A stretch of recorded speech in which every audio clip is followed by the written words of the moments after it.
दौर असल सुनहरा दौर इस्लाम का सही माना में हुजूर की जिंदगी में रोजाना 275 मील इस्लाम फैला है और आपकी मौजूदगी में 10 लाख मुरब्बा मील पर इस्लाम का मतलब नहीं कि आज के इस्लाम की तरह में मुसलमान कहलाए, पूरी तरह पर 100% इस्लाम के सांचे में। और दौरे फारूकी में 22 लाख मुरब्बा मील, दौरे उस्मानी में 45 लाख और दौरे मुआविया रज़ियल्लाहु तआला अन्हु 65 लाख मुरब्बा मील। और सारे मसाइल बैन अक़वामी मसाइल थे। अफ्रीका के हालात अलग थे और वस्त एशिया के हालात अलग थे, यूरोप तक के हालात अलग थे। सारे मसाइल हल किए। तो मसाइल का हल कहाँ मिलेगा? सीरत में मिलेगा, साहबा की जिंदगी में मिलेगा, कुरान में मिलेगा। आज हम उस तरफ आने के लिए तैयार नहीं। अपने आप को बड़ा माहिर समझ रखा है हमने। ये शेखुल हदीस वो नहीं है जो अकवाल इस हदीस पर 14 साल में किसने क्या अकवाल को जमा कर दे। नहीं, शेखुल हदीस असल में वो है जो अहादीस के उलूम को सामने रखकर उम्मत जिस नरगे में फंसी हुई है, जिन हालात में, उसके लिए राह निकाल के दे। शेखुल कुरान वो है, कुरान का माहिर वो है जो कुरान के तालीमात में को सामने रखकर ये कुरान है, ये तालीमात इलाही है और ये हालात है आज के आपके लिए।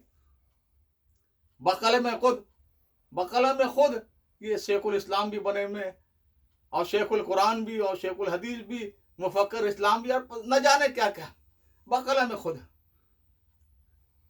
हर दौर में शेखुल इस्लाम होता था इस्लाम के लिए जान की बाजी लगा दे।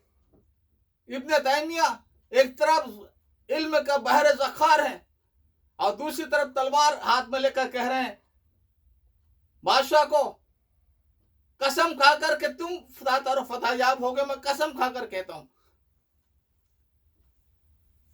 तो मौलाना अब्दुल्ला सिंधी ने यह भी बात फरमाई थी जब उनसे मौलाना खैर मोहम्मद जालंधरी ने एक बात कही कि हजरत आप जो हैं लिबास के बारे में एहतियात नहीं करते। फरमा भाई मैं तो कैदी हूं, कैदी को जो लिबास मिल जाए वो पहन लेता है। मैंने अपने खुशी और अपने शौक से कोई लिबास जिंदगी में नहीं खरीदा। किसने कुर्ता दे दिया तो वो पहन लिया, कमीज दे दिया तो वो पहन लिया, पैजामा दे दिया तो वो पहन लिया, पैंट दे दिया तो वो पहन लिया। फिर एक सवाल और किया कि हजरत हमने सुना कि आप नज़ूल ईसा अलैहिस्सलाम को नहीं मानते। फरमाया मैं क्यों जवाब दूं, मेरा खुदा का मामला, तुम कौन होते हैं? फिर फरमाया कि बात यह है कि इन जमूद वाले मौलियों को मैं कहता हूं कि तुम उस पर भरोसा करके मत बढ़ जाओ। ईसा इस्लाम आएंगे, वो मेहदी आएंगे, वो ये कर लेंगे, वो कर लेंगे। तुम्हें भी मैदान में रहना है, दुश्मनों को मगलूब करते रहो, ताकत जमा करते रहो और मुकाबला करते रहो। जोर देकर मैं इससे बाद ऐसे मौलवी जिन्हें बात को गलत माना पहनाने का शौक होता, उन्होंने ये माना पहना दिया। तुम्हारे क्या था? इल्म क्या था? इल्म ये था। हाँ, आज हम बुजुर्गों के अकाबरीन परस्ती में ऐसे डूबे हुए हैं। लोग मुझसे पूछते हैं, मैं कहता भाई हजरत शेखुल हिंद 1919 में इंतकाल फरमाए, ये 100 साल में कौन से अकाबरीन तुम्हारे पैदा हुए और किस मुल्क को उन्होंने इस्लाम की तरफ लाए वो, और कौन सा निजाम चला कर दिखाया, कहां कौन से तीर मारे? बस क्या किया उन्होंने? उनका गुजर या तो हदाया पर था या ये चंदों के पैसों से उनकी तनख्वाह बनती थी। उन्होंने कभी कोई दावा नहीं किया। हाँ, आज जो दावा कर रहे हैं ना, आप देखिए, अभी 2 महीने पहले 2.5 महीने पहले किसने भेजा था? मौलाना अबुल कासिम नौमानी महतमी में देवबंद का इंटरव्यू। उनसे सवाल किया किसी ने कि देवबंद है, मज़ारुल उलूम है, नदबा है, फला फला बहुत सारे इदारे हैं। तो मौलाना अबुल कासिम नौमानी क्या फरमाते हैं, भाई असल तो देवबंद और मज़ारुल उलूम है जो खालिस दीन की खिदमत कर रहे हैं, इखलास के साथ कर रहे हैं। दुनिया में इन्हीं का काम नजर आ रहा है, बाकी हालांकि नदवा के शूरा में है ये, इन सब की नफी कर दी। बलेरे जंग में जो दारू फला है, मदरसा फला, इन लोगों से मैं गल्फ की रियासतों में, सऊदीया में, नेपाल में, हर जगह बड़ा काम कर रहे हैं इल्मी। आज के मौजूआत में बड़ी ज़खीम किताबें हैं और पूरा इलाका उनसे वाबस्ता है। लेकिन क्योंकि उन्होंने जरूरतन अंग्रेजी जबान या आज की कुछ चीजें भी दाखिल की है, तो वो गैर मुखलिस हो गए। मदरसतुल इस्लाह जो है सरायमीर वाला, उनके जो बानी थे उन पर किताब में उनके पर क्या इखलास था और क्या कुर्बानियां थी। और आज भी मैंने देखा पूरे इलाके के 50 सैकड़ों गांव के बच्चे बच्चियां दीन की जरूरियात भी वहां हासिल करते हैं और स्कूल कॉलेज यूनिवर्सिटी भी वही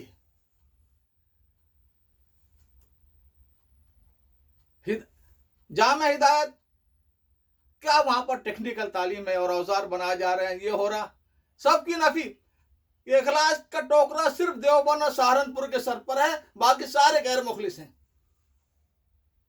और कौन से तीर इन्होंने मारे हैं? अपनी दुकानें लगाई है ना, यहां सुबह से शाम तक जो ट्यूशन करते हैं। हाँ, एक दारुल उलूम की फीस इतनी लेते हैं कि 2 बेटों के लिए 2 बना सके, 3 के लिए 3 बना सके। ये कारोबार है। और इल्म क्या था?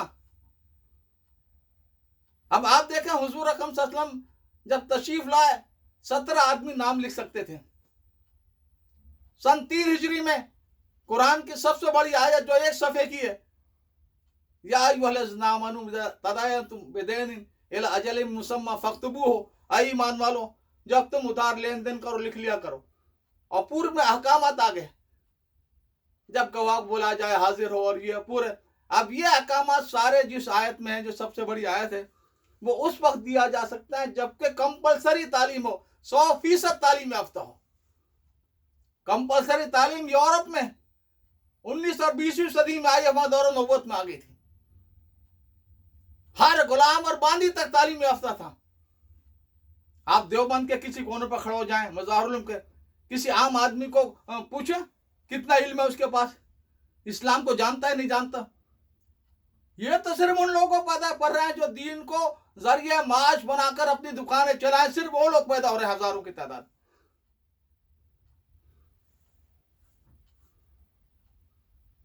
ऐसे लोग दीन को जरिए माश बनाने वाले, खुदा के नजदीक इनकी कोई हैसियत नहीं।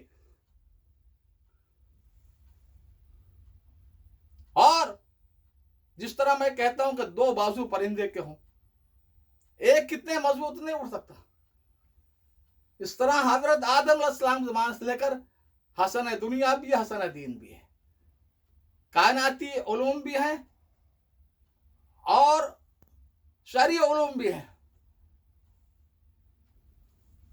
तकरीबन 900 साल तक यूरोप को भी तालीम इन मौलियों ने दी है,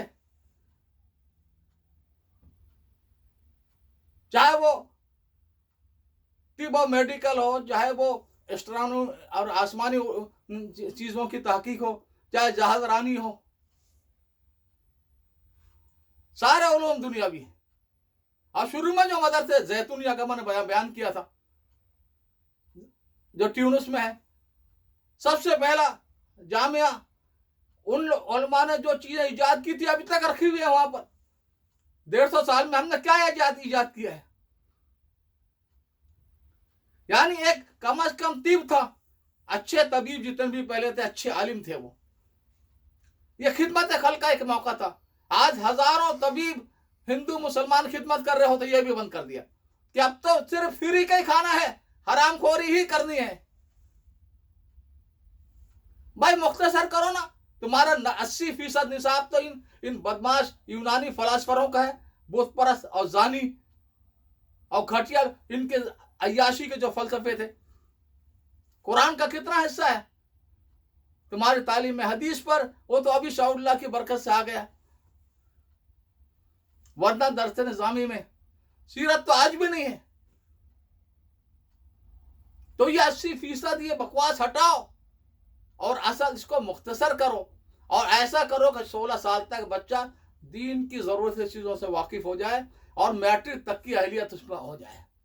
फिर बच्चे की मर्जी पर छोड़ दो, वो तखस्सुस के लिए, तकमील के लिए असर उलूम में जाना चाहता है या दीन उलूम में। दारुल तखस्सुस के लिए हो, नाजरे के लिए ना हो, हिफ्ज़ क्लास के लिए ना हो, इब्तिदाई उर्दू पढ़ाने के लिए ना हो। दुनिया को बेवकूफ़ बना रखा। जामिया का नाम किसे कहते हैं? यूनिवर्सिटी। आज भारत में एक जिले में एक से ज्यादा यूनिवर्सिटी नहीं होती। अरब हैरान रह जाते हैं, नाम जामिया है और 400 बच्चे लेकर बैठे हुए हंसते हैं। इनके पास कोई मिडिल क्लास नहीं है, कोई प्राइमरी नहीं है, सब जामिया ही जामिया है। जामिया किसे कहते हैं? ये रईसुल जामिया है। ये जहल मोहतमिम। अगर कोई मेयार इल्मी, अमली, अखलाकी, रूहानी 99% फेल हो जाएंगे। बस असबियत जहालियत पैदा की इन्होंने, कौमी एतबार से, बरादरी के एतबार से, जबान के एतबार से, और असबियत के नाम से चंदे करके इमारत खड़ी कर दी, हो गई। हाँ, जिस तरह मौलाना यूसुफ साहब ने फरमाया था हजरत जी ने एक मरतबा कि पहले मुसलमान मस्जिद को वैरान करता है मस्जिद वाले अमाल से, सिर्फ नमाज के लिए आ जाता है। बाकी भाई आज हिंदुस्तान में कौन सा चर्च है जिसके साथ स्कूल ना हो, बल्कि गुरुद्वारा सिखों का जिसके साथ स्कूल ना हो। जिस मस्जिद नबवी से सारी तालीम चली थी, आज इन मौलवियों ने उसे सिर्फ 2 सजदे की जगह बना दी है। कोई इल्म, और इल्म है तो अल्फाज की तक है। तो मैं अर्ज कर रहा था, हमें तो दुनिया की रहनुमाई कायनाती उलूम में भी कर दी थी, लेकिन जो हजरत जी फरमाते थे कि जब मस्जिद मुसलमान अमल से वैरान कर देता है तो अल्लाह गैरों को, हिंदुओं को कि चलो थोड़ा विशेष की जरूरत नहीं।